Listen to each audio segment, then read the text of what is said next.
এত ছোট জনম নিয়া জগতে আসিয়া মেটে না সাধু ভালোবাসিয়া। এত ছোট জনম নিয়া জগতে আসিয়া মেটে না সাধু ভালোবাসিয়া। তুমি কি সে কথা বোঝো না, আরো বেশি বেশি ভালোবাসো না।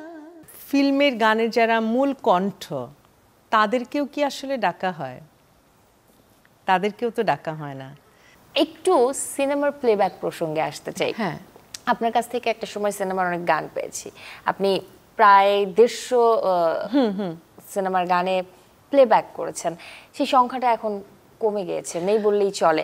যদি বলি যে মানে জানতে চাওয়াটা, মানে গান আসছে না নাকি আপনি বেছে বেছে গান করছেন? না, আমি প্রথম কথা বলি, সিনেমার এই সংখ্যাটা, গানের সংখ্যাটা 150-র উপরে, সেটাও কিন্তু হঠাৎ করে 2 বছরে হয়নি। এত বছরের ক্যারিয়ারে 150 গান কিন্তু খুবই কম।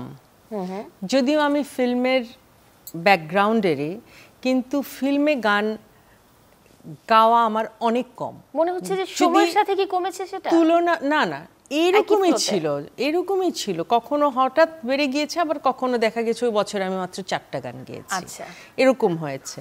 অ্যান্ড দেন যেটা হচ্ছে ফুল সেটআপ চেঞ্জ হয়ে গিয়েছে। হ্যাঁ, মানে ফিল্মের গানের যারা মূল কণ্ঠ তাদেরকেও কি আসলে ডাকা হয়?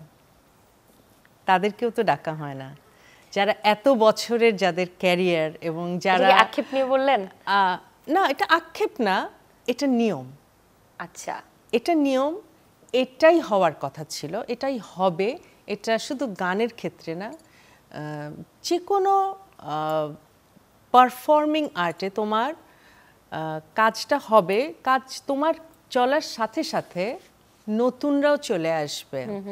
এবং শুধু আর্টিস্ট না, যারা মেকার, যারা গান বানাচ্ছে, তারাও কিন্তু বারবার একই ভয়েস নিবে না।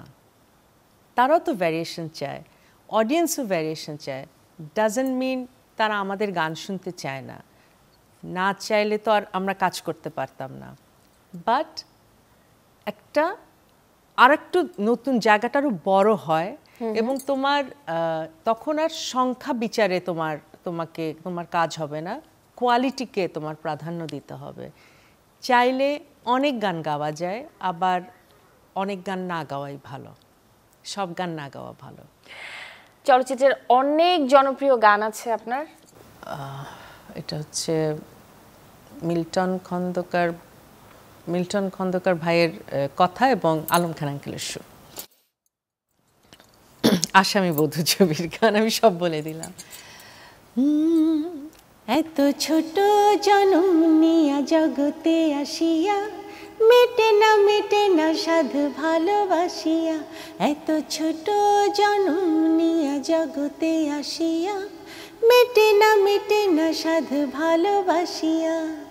তুমি কি সে কথা বোঝো না, আরো বেশি বেশি ভালোবাসো না।